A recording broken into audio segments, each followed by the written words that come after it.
So we just got another email, which I think people are beginning to tune in to what you and I have to say. This one, actually, this individual, it seems like actually did a good amount of research because they found an article that talked about that teletherapy and in-person therapy, when it comes to more evidence-based approach like cognitive behavioral therapy, has shown to have similar outcomes. Right? So, which is just quite interesting, quite powerful if you think about it. So, in just to kind of again summarize that a little bit. So, teletherapy, video therapy, whatever you want to call it, and in-person traditional for God knows how long has been done when it comes to cognitive behavioral therapy has shown similar effects, meaning no difference in whether you do or whether you do in person. I don't know. What are your thoughts on it? Yeah, I mean, I'm both surprised and not surprised. Because, at the end of the day, we are... Well, I'm not surprised because of this. The ease and the convenience and the access to care. Right. Before, teletherapy was really a thing, but before COVID, you were limited to the therapists that were in a 5 or 10 or 20 mile radius from where you live. Now you can, depending on the profession, but anywhere in your state, find a therapist that specializes in your specific thing. Right. So, previously you would not be able to go and meet with the OCD specialist that was 3 hours away from you. Right. But now you can on a computer screen.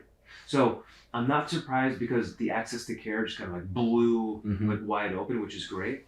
And I am a little surprised about that data because, well, one thing that we know about therapy is the number one most important thing is the rapport and the relationship. Right. And I myself, I think that I'm able to have a really great rapport and relationship with people over virtual visits, but there is that barrier there. Right. So there's a part of me that would assume that there would be a little bit of a dip in the effectiveness in teletherapy. What are your thoughts? Are you surprised by the data? I am. Yeah. I gotta be honest with you, I didn't think of it before this question kind of popped up, but I think kind of like yourself, I'm surprised and not surprised. I am not surprised because, especially when it comes to more evidence-based treatments, which are more packaged in a way, and when they do this research about it, they usually kind of rule in and rule out a lot of different things. So it's kind of a purer version of what it is. Right. Yeah. So it's just like just anxiety, but there's no depression, no relationship, no trauma, right? So it's kind of a pure version of it. So because cognitive behavioral is a lot of, kind of homework and coping skills and seeing how you can see things differently, because it's more delivery of information almost, right? I could see how, because that's the heavy hitter in CBT, I could see how over the screen we could still see each other, but because the majority of it is that, then I could see how potentially the outcome would be the same. I also think when it potentially comes to other elements, where that rapport, like say trauma work, or just as we had a podcast about shame and guilt, I feel like heavier discussions, I would envision would be a bit harder. Not impossible, but a bit harder. Like I work with couples a lot, right? On the one hand, very convenient, right? They could be anywhere. They don't have to be in the same spot, right? We're able to have that conversation. But also a good amount is being in the room, right? Turning to each other, being able to be vulnerable in front of each other, right? Like if we really want to be doing deeper work. So to me, it's hard to achieve that. Is it possible? Absolutely. But it's harder to achieve rather than being here. I'm also a big fan of having a frame to therapy, meaning like it's every week or every other week at the same time. People actually make the dedication to come. Right, like sit in the waiting room, like prepare themselves, right? It may seem like, well, why? That's just a waste of time. It's not a waste of time. You're putting your intention and your mindset about, self-care. If you think about what's psychotherapy, it's basically self-care.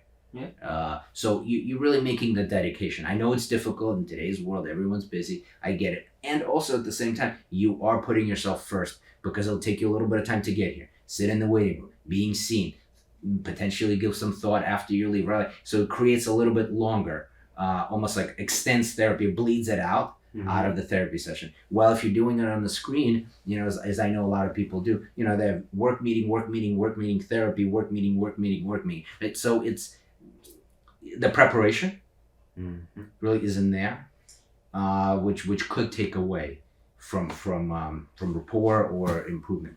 Yeah, right. You're making me think of a few folks who, interestingly enough, they commute a really far distance to come in person. And I remember, one guy I was meeting with, in the beginning phases of EMDR, I don't really need them in the room, Right. because we're focusing on like coping skills and a lot of assessments, and we're not doing anything that like I don't really need them in the room for. And also you could do EMDR totally virtual too. Right. I kind of like to have them in here. But anyways, for the first, I don't know, 5 or 6 sessions, I really don't need them in the room. So this guy was driving like 2.5 hours to see me, and I was like, listen, for the first 5 weeks, like, let's just do virtual, like save yourself many hours a week. And he's like, no, I want to come in. And I said, okay, like, you're more than welcome. Are you sure? He's like, yeah, no, like, it's really important to me. And I was like, well, do you mind if I ask why? And he said to your point exactly, he's like, the process of coming here, being here, taking the car ride, I get in this headspace where I'm ready to do the work. Whereas, I don't know, if I'm like dealing with a screaming kid and then all of a sudden I pop into therapy, I'm not ready for it. Right. So I do think that's a very important aspect. And, ultimately, really what I found is a lot about personal preference. Right. Some people love the virtual aspect, and maybe like I saw them in person before, and like they just go virtual. Right. Some people completely opposite. I think really the takeaway, I don't think that I could say that there's a pros and there are pros and cons to both, but really it just kind of opens the doors for more options for people. Right. You know what I mean? I do, and now that I think about it, it's really to your point. I think it's comfort with technology. I think it's the idea of whether you're okay. Even like I think it's on Zoom or whatever. You actually can see yourself. Yeah. Like that, for some people, no problem because they do it all the time. Other people, it's sort of like, oh my God, I don't want to see myself. That makes it worse. Or like even simple things like that can interfere, or it could, to your point, accessibility. Like, wow, now a person would never have gone into therapy, and now at least they're able to address certain thing that's coming up for them. So that individual choice is super important. I do, now that we're talking about this, I have noticed that some people would be adamant about being seen in person and would like leave work early and this, that, and the other. And then let's say something happens at work and they're running late and say, hey, listen, I don't like doing it, but let's try virtual, right? And we do it, and then all of a sudden, like I see them like do more virtual, and then it's like, oh, so we're basically transitioning to virtual because they've tried it. They actually, oh, this is kind of not what I thought. This is much better than I thought. And then they just like transition to that just because of comfort, and the benefit is the same for them. So it's hard to say what's right or wrong. It's individual preference. I would almost suggest, if there's a last call to this, or at least my last call to this, is that I guess try both. Like even with the same provider, and see what works for you, what doesn't work for you, and then go from there rather than making a cognitive decision about it. Do an experiential one. Yeah. Do both. Yeah, but for a last call from me, what I would say is that, 2 points. One is there's just more options now, right? Which is nice. Virtual didn't exist in the past, now it does. So there's more things for you. Right. Cool. Number 2, I want to say, I think certain people have a stigma either way. Like, oh, like I don't think I could ever do virtual, or oh, I really don't want to do in person. Please give both a shot. Right. Even if you reach out to a therapist and they only offer virtual appointments, I really do recommend try it. I think you might be surprised, and even the data shows it's equally as effective. Right. So that's my last call. Yeah. All right. Well, as always, thank you guys for tuning in.